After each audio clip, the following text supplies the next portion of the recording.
கேரள மாநிலம் கோட்டயம் மாவட்டத்தில் ஒரே குடும்பத்தைச் சேர்ந்த 3 பேர் கவுன்சிலர்களாக தேர்ந்தெடுக்கப்பட்டுள்ளனர்.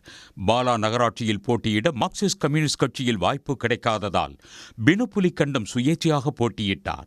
இதேபோன்று அவரது மகள் தியா புலிக்கண்டம் சுயேட்சையாகவும் மற்றும் பினுவின் சகோதரரான காங்கிரஸ் துணைத் தலைவர் பிஜு புலிக்கடமும் அடுத்தடுத்த வார்டுகளில் போட்டியிட்டனர்.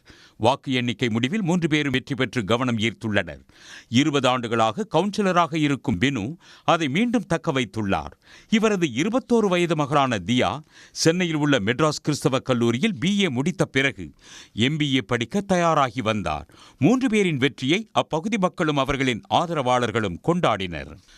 இடுக்கி மாவட்டம் கட்டப்பனா நகராட்சி தேர்தலில் போட்டியிட்டு தோல்வியடைந்த காங்கிரஸ் முன்னாள் MLA அகஸ்தி கட்சி பதவியை துறந்து அரசியலில் இருந்தே விலகுவதாக அறிவித்துள்ளார். கொல்லம் மாநகராட்சியில் இடதுசாரி ஜனநாயக முன்னணியின் ஆதிக்கத்திற்கு காங்கிரஸ் தலைமையிலான கூட்டணி முடிவு கட்டியுள்ளது. 2000 ஆண்டு கொல்லம் மாநகராட்சி உருவாக்கப்பட்ட நிலையில் அதன் பிறகு நடந்த அனைத்து தேர்தல்களிலும் இடதுசாரி கூட்டணியே வெற்றி பெற்றது.